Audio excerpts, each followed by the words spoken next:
Kisah inspirasi sukses pencipta celana jeans Levi's.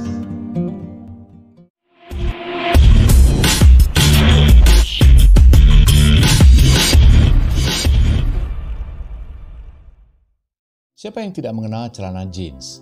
Rasanya hampir semua orang dari berbagai etnis, usia, dan status sosial di dunia mengenalnya dengan baik.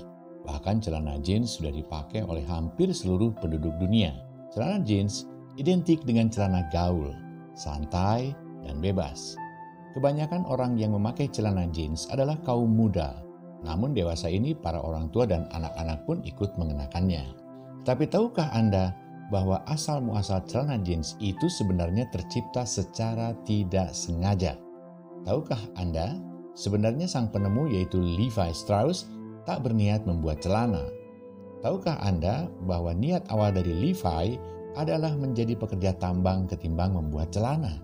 Tahukah Anda bahwa dahulu celana jeans identik dengan kelas rendahan? Untuk mengetahui secara mendalam bagaimana sejarah celana jeans, mari kita simak kisah Levi Strauss, sang penemu celana jeans. Levi Strauss sebenarnya berasal dari Jerman. Ia dilahirkan di Bottenheim, wilayah Frankonian dari Bavaria, Jerman pada tanggal 26 Februari 1829. Ayah Levi Strauss bernama Herz Strauss dan ibunya bernama Rebecca Strauss. Levi Strauss adalah anak pertama dari 3 bersaudara. 2 saudaranya adalah perempuan. Ketika Levi, panggilan Levi Strauss, berusia 18 tahun, keluarganya berimigrasi ke Amerika Serikat guna bergabung dengan saudaranya yang lain yang telah terlebih dahulu berimigrasi dan membuka usaha grosir. Keluarga Levi akhirnya memilih untuk menjadi warga negara Amerika pada tahun 1853. Strauss terkenal sebagai seorang penjual kain. Ketika berusia 20 tahun, ia pergi ke New York untuk mengadu nasib. Namun setelah sampai di tempat, ia pun memutuskan untuk meneruskan ke California. Dengan berbekal dagangan milik saudaranya itu, dia menjajakan barang dagangan tersebut. Namun apa dikata setelah sampai di tempat, bekalnya yang tersisa hanyalah sebuah kain kanvas. Di California saat itu sedang terkenal sebagai daerah tambang emas. Levi pun bertekad untuk menjadi salah satu pekerjanya. Pekerjaan sebagai pegawai tambang adalah sangat keras dan kotor. Seringkali dijumpai celana dan pakaian para pekerja termasuk Levi robek-robek karena gesekan. Levi pun teringat akan kain kanvas miliknya yang masih ada sehelai. Untuk bisa bekerja lagi di pertambangan, Levi pun harus membuat celana lagi karena celana yang sebelumnya telah koyak. Di hari berikutnya, Levi bekerja memakai celana bikinannya sendiri yang ternyata lebih kuat dan sangat pas untuk digunakan bekerja di pertambangan. Teman-temannya pun berniat untuk memesan celana serupa pada Levi, namun mereka tak terlalu menyukai bahannya yang terbuat dari kanvas. Levi pun mencari akal dan akhirnya memutuskan untuk membuat celana dari bahan yang ia pesan dari Genoa, Italia, yang disebut Genes. Akhirnya celana pesanan teman-temannya pun jadi. Celana ini terbuat dari bahan Genes, berwarna biru. Genes biasa dipakai untuk membuat celana bagi para pelaut Italia, sehingga identik dengan warna laut yaitu biru. Celana ini memiliki 5 saku, yaitu 2 di belakang, 2 di depan, dan 1 saku kecil yang terdapat dalam saku sebelah kanan depan.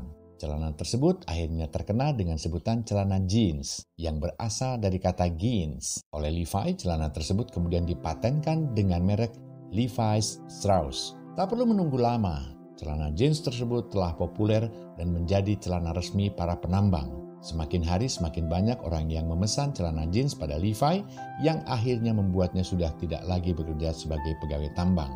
Karena kepopulerannya di kalangan pekerja tambang inilah kemudian jeans diasosiasikan sebagai simbol status sosialnya pekerja. Levi pun menyadari bahwa celana jeans berpotensi bisnis. Ia pun menggandeng Jacob Davis yang seorang pengusaha sukses untuk menjadi partnernya dalam mengembangkan jeans.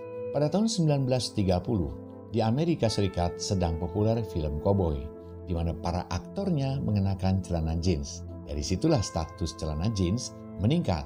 Banyak orang yang ingin terlihat keren seperti para aktor koboi akhirnya sering mengenakan celana jeans. Pada tahun 1960 sampai dengan 1970, celana jeans mengalami perubahan kreativitas di mana tidak lagi dibuat polos, namun diberi cat dan manik-manik. Dari sini banyak muda-mudi yang lebih tertarik mengenakan jeans ketimbang celana bahan lain. Jeans akhirnya disimbolkan sebagai keren dan kebebasan. Pada Perang Dunia Kedua, para pasukan Amerika sering terlihat mengenakan jeans ketika sedang tidak berseragam. Di tahun 1950-an, celana jeans mengalami kenaikan popularitasnya karena seorang bintang muda yang sering mengenakan jeans, yaitu James Dean, tiba-tiba meninggal ketika sedang di puncak popularitasnya. Pada tahun 1960 sampai 1970, gaya hidup bebas seperti model gelandangan sedang tren. Celana jeans menjadi trademark gaya hidup bebas, menempati urutan teratas sebagai kostum menggelandang. Ini disebut gaya hidup hippie, di mana jeans dihiasi sulam-sulam dan cat. Bahkan jeans diiklankan oleh seorang artis cantik, Brooke Shields, yang sedang ngetop-ngetopnya, sehingga membuat para remaja ingin terlihat cantik seperti Brooke Shields. Di tahun 1980-an, banyak perancang baju yang terkenal seperti Armani, Calvin Klein, dan Versace menjadikan jeans sebagai bahan bagi rancangannya. Hal ini membuat jeans yang awalnya hanya pakaian pekerja tambang menjadi naik kelas ke kelas profesional. Para pekerja kantoran mengenakan jeans pada hari Jumat, di mana itu disebut sebagai dress down Friday alias berbaju santai ke kantor di hari Jumat. Di Indonesia sendiri celana jeans telah populer baik di kalangan remaja, anak-anak ataupun orang tua. Bahkan jeans banyak dipadukan dengan kebaya encim ataupun sutra. Levi Strauss meninggal ketika berusia cukup lanjut, yaitu 73 tahun pada tanggal 26 September 1902 di San Francisco. Jenazahnya dimakamkan di Colma, California. Levi Strauss tak pernah menikah sehingga bisnisnya diwariskan kepada keponakannya dan kepada badan amal. Hingga kini, nama Levi Strauss masih terkenal sebagai merek dagang celana jeans Levi's Strauss atau sering dikenal dengan celana Levi's. Itulah kisah inspiratif Levi Strauss, sang pencipta celana jeans. Dari ketidaksengajaan telah menghasilkan produk yang sangat terkenal bahkan jauh setelah kematiannya. Semoga bermanfaat.